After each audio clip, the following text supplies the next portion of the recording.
Hello, my name is Karli Gallagher. I am the Adult Programming Coordinator for Charleston County Public Library, and this is our first video in our crochet series, and I'm very excited to share this with you because crochet is one of my favorite hobbies. I think it is both relaxing and creative and very mentally engaging. So it really has it all, really pack a punch with crochet. In this first video, I'm going to give you an overview of different crochet supplies and tips and some examples. And then in the following videos, we will dive into how to crochet and we will work on a project together. In this first video though, I really want to give you the foundation so that as we move along and progress, you won't feel too overwhelmed. The first thing I want to talk about supplies. And there are only two things you need: a hook and some yarn. Very, very simple, very easy. Chances are some of you are like me before I got started. You have some hooks or some yarn hidden away somewhere that you promised yourself you were going to use, so dust those off because we're going to put them to good use. Let me show you these hooks I have here at home. I have an assortment of sizes. Your size on your hook corresponds to the type of yarn you're going to use. The yarn label is very user-friendly and it tells you exactly what size hook you're going to need. Also, your hook will tell you what size it is. It'll give you a letter and a millimeter measurement, so it'll be pretty easy to match up that yarn and your hook. Very simple.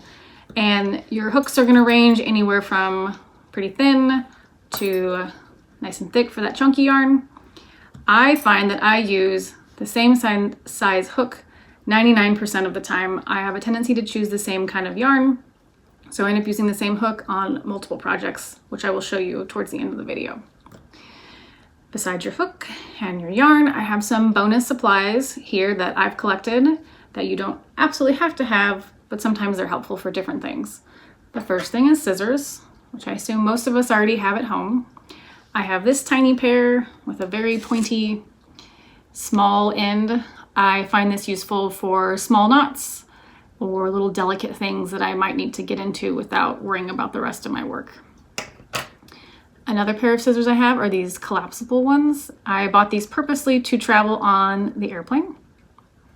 I've had no problems with TSA so far, bringing my crochet work or my scissors, but ultimately it's up to the TSA to make that call, but these are the ones I have for that purpose. Another useful thing I have these row counters. It is just a little thing you turn to change the number, and it helps you keep track of which row number you're in so you don't have to hold that number in your head while you're counting stitches. You don't have to have this. You can do what I did before I got this, which is make a tally mark on a piece of paper. Very simple. Another tool, bonus tool, that I haven't used very often is these stitch markers. They're just plastic hooks that you put through your stitch to maybe hold your place or show where you need to attach something to. I don't really have a lot of use for these.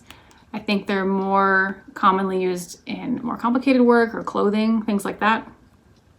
And the other thing I have that I do use a lot is this tapestry needle. This is used for weaving in the ends of your yarn, those long stray pieces. So those are my supplies, and again, keep it really simple. I just carry them around in a pencil case, something like this. Don't need anything fancy. But again, the main supplies: hook, yarn. Easy peasy. And the other reminders I want to give you before we get into this is, as you're crocheting, please be mindful of your posture.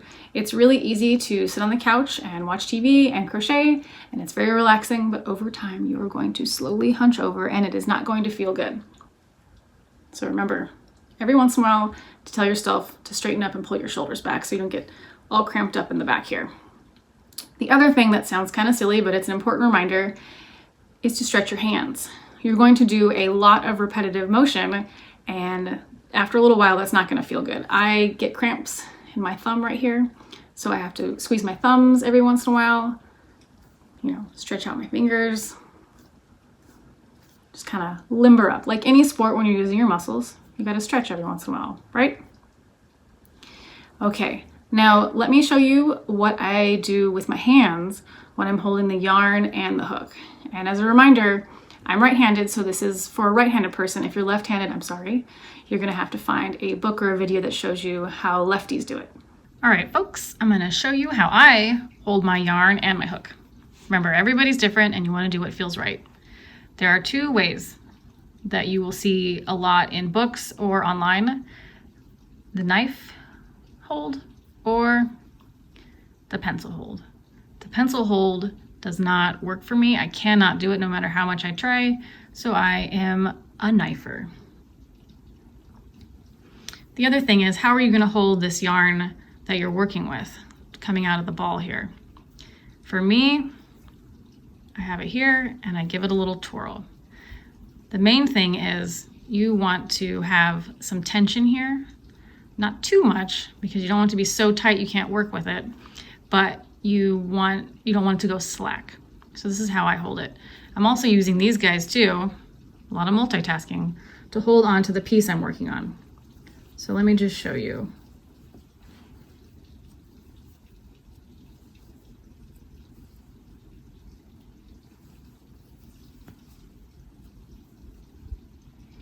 So you can see there's a lot going on here with my hands. I promise this is not hard at all. There you go. Okay, if you aren't overwhelmed with all of the information I've given you, and I hope you're not, I hope you appreciate that these are the basics for the foundation of crochet, and I promise you they will serve you well as we progress through this series, okay?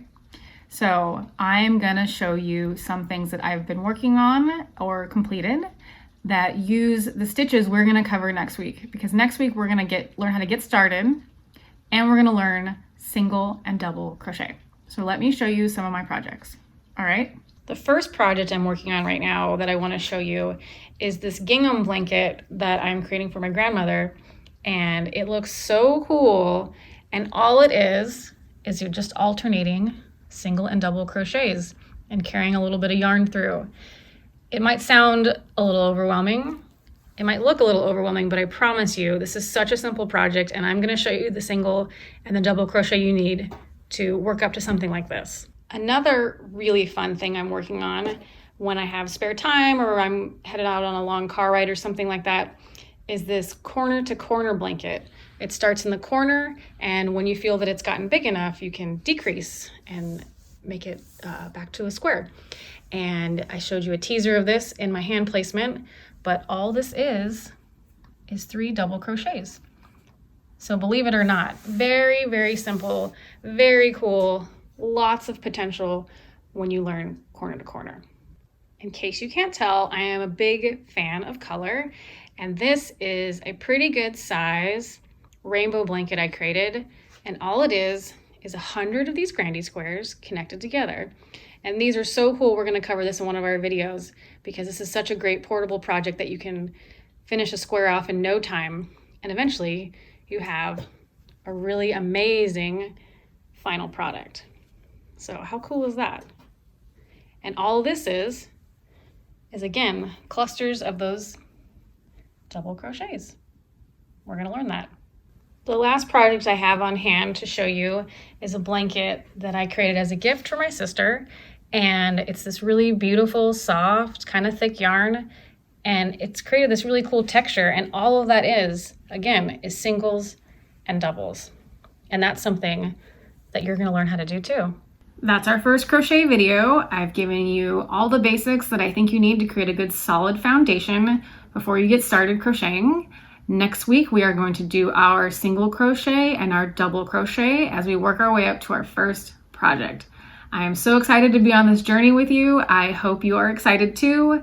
Please leave a comment if you need any extra help or have any questions or suggestions. I would be happy to answer them. All right, I'll see you next week.